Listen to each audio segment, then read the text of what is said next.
On some of the hottest summer days in America, when temperatures soar past 90 degrees and air conditioners run non-stop, there are Amish homes that remain surprisingly comfortable without a single cooling unit humming in the window. No central air. No electric fans. No expensive cooling systems. Yet families gather around the dinner table, children sleep comfortably at night, and daily life continues much as it always has. How is that possible? The answer isn't hidden inside a modern machine. It isn't powered by electricity. And it doesn't require thousands of dollars in installation costs. Instead, the secret comes from a simple principle that builders understood generations ago, a principle so effective that many Amish homes still rely on it today. Some people call it old-fashioned. Others call it forgotten wisdom. But once you understand how this simple ventilation system works, you may never look at your own home the same way again. And the most surprising part is that the basic idea can often be recreated for just a few dollars. When most people think about staying cool during summer, they think about technology. Thermostats. Air conditioners. Smart home systems. Modern cooling solutions have become such a normal part of life that many people assume comfort is impossible without them. Yet for generations, the Amish have approached the problem differently. Rather than fighting nature with powerful machines, they learned how to work with it. Their homes were designed long before modern air conditioning existed. Every window placement, every porch, every roofline, and every vent served a purpose. What developed over time was not a single invention but a complete understanding of airflow, shade, building orientation, and natural cooling. Today, we're exploring one of the most fascinating aspects of Amish home design, the humble ventilation systems that help keep homes comfortable even during the hottest months of the year. Along the way, we'll discover why these techniques still matter, what modern builders have forgotten, and why some architects are beginning to revisit ideas that Amish communities never abandoned. But that's only part of the story. Because the real secret isn't the vent itself. It's the way the entire house works together. Imagine stepping back in time to a rural summer afternoon more than 100 years ago. The sun hangs high above rolling fields. Horse-drawn wagons move slowly along dusty roads. Farmers work beneath wide-brimmed hats. And across the countryside, families live in homes without electricity. For most of human history, air conditioning simply didn't exist. People had to understand their environment. They paid attention to prevailing winds. They learned which side of a building received the most sunlight. They discovered how trees could create natural cooling. They observed how warm air behaved inside a structure. The Amish inherited much of this practical knowledge. Generation after generation passed down building techniques that emphasized comfort without dependence on machines. When a family built a home, they weren't simply constructing walls and a roof. They were creating a system designed to function with the rhythms of nature. Many of these homes featured high ceilings that allowed heat to rise away from living spaces. Large porches provided shade. Strategically placed windows encouraged cross-ventilation. And hidden within many structures were simple ventilation pathways that helped hot air escape. What happened next is something modern homeowners often overlook. The homes themselves became cooling systems. To understand the Amish approach, we need to understand a surprisingly simple fact. Hot air rises. It sounds obvious. But this basic principle forms the foundation of many traditional cooling methods. During a summer day, sunlight heats a roof. That heat warms the air inside an attic or upper level. As temperatures increase, the warm air naturally moves upward. If that heat becomes trapped, the entire house grows hotter. But if there is an escape route, something remarkable happens. The hot air leaves. And as it exits, cooler air from lower areas moves in to replace it. This creates natural airflow. Many traditional Amish homes use vents positioned high in attics, gables, or roof peaks to encourage this process. Some are incredibly simple. A screened opening. A ridge vent. A small louvered vent costing only a few dollars. Nothing complicated. Nothing electronic. Yet these openings allow trapped heat to escape continuously throughout the day. And this is where things become even more interesting. The vent itself isn't performing magic. It's helping nature do the work. The phrase, $2 vent, doesn't refer to one specific Amish invention. Rather, it represents a simple idea. A small, inexpensive opening that allows hot air to leave a building. For centuries, builders recognized that ventilation could dramatically improve comfort. Many Amish communities continue to use practical roof vents, attic vents, and airflow openings that cost very little compared to modern cooling systems. The concept is simple.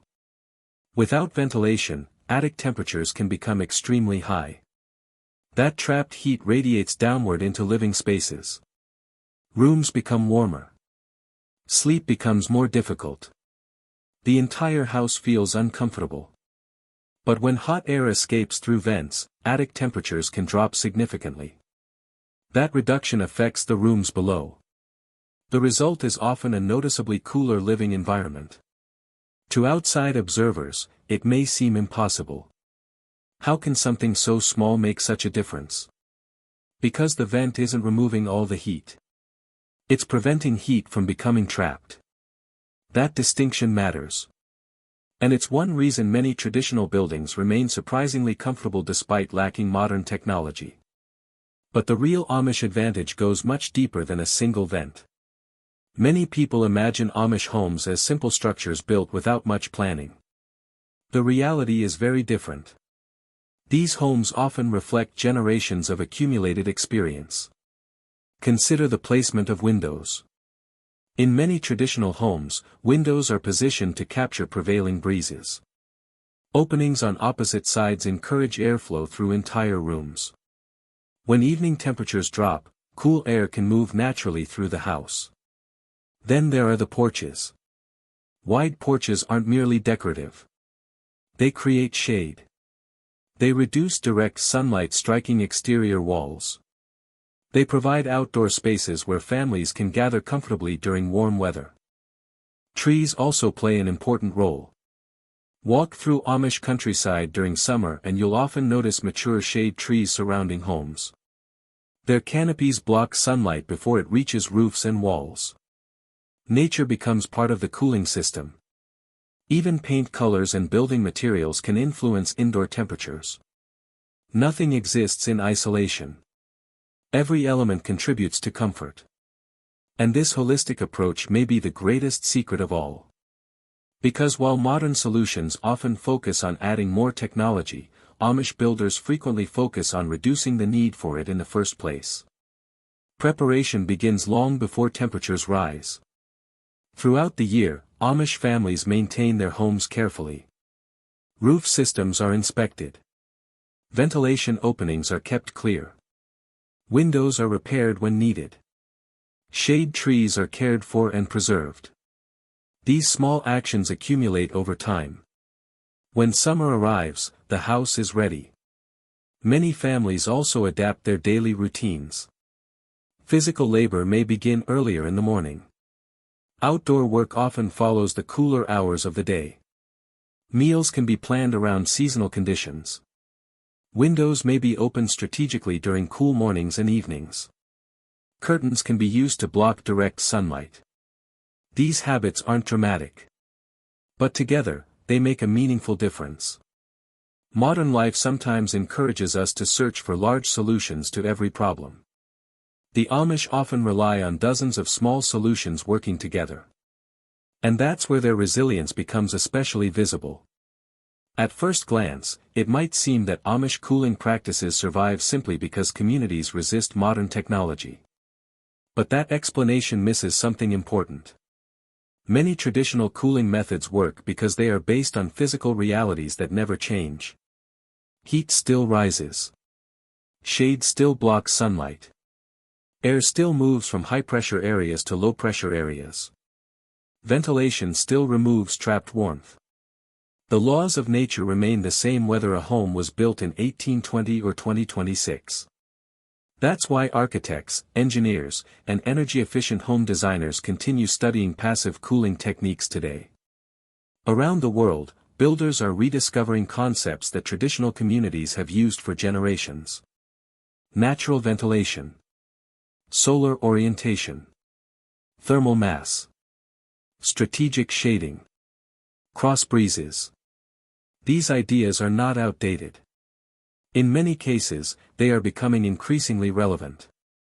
As energy costs rise and sustainability becomes a greater concern, people are beginning to appreciate solutions that require fewer resources. And this is where the Amish story becomes more than a story about cooling. It becomes a story about wisdom. There is another reason Amish homes often feel different. Comfort is not always measured by a thermostat. Imagine a summer evening in Amish country. The sun begins to sink below distant fields. Golden light spreads across barns and gardens. Children play outdoors. Neighbors stop by for conversation. A gentle breeze moves through open windows. Inside the home, family members gather around a table illuminated by soft light. The atmosphere feels calm, connected, unhurried. Modern life often encourages people to seal themselves indoors and isolate themselves from their environment. Traditional Amish living tends to maintain a closer relationship with seasonal rhythms. People notice changing temperatures. They adapt to them. They spend time outdoors. They understand weather patterns. This connection creates a different experience of comfort. And while technology offers undeniable benefits, many observers believe something valuable can be learned from this mindset. But the most important lessons come next. The goal isn't to become Amish. The goal is to learn from practical wisdom wherever it exists.